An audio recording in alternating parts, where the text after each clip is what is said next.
Hi everyone. তো পরের দিন সকাল সকাল উঠে আমরা চলে গেলাম সকালের ব্রেকফাস্ট করতে। তারপর ব্রেকফাস্ট সারার পর আমরা এখানে হলদির জন্য রেডি হচ্ছিলাম। তো এইটা হচ্ছে আমার ফাইনাল লুক। অবশ্যই কমেন্টে বলবে আমাকে কেমন লাগছে।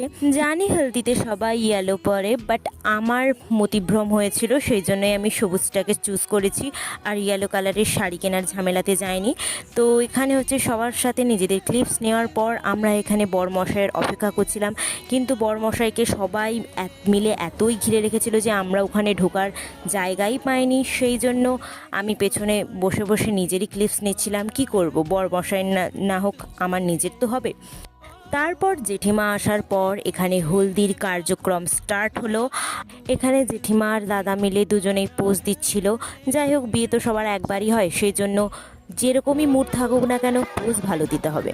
তারপর হলদি শেষ হওয়ার পর এখানে সবাই মিলে নাচানাচি করতে করতে আমরা যাচ্ছিলাম পুকুরের কাছে। সেখানে তো নাচানাচি করতে করতে আমরা ফাইনালি পুকুরের কাছে পৌঁছে গেলাম।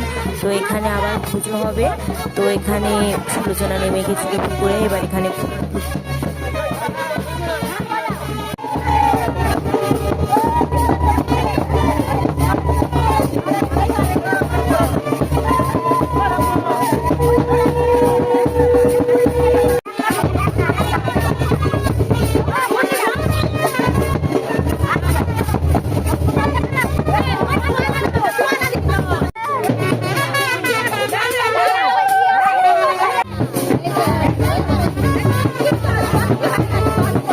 তো এইসব করার পর আমাদের খুব খিদে পেয়ে গেছিলো, সেই জন্য আমি আর সায়নী চলে এসেছিলাম। সুলোচনা পরে এসে আমাদের সাথে জয়েন হবে। তো দেখা হচ্ছে পরের পার্টে। ততক্ষণ তোমরা ব্লগটা দেখতে থাকো। টাটা।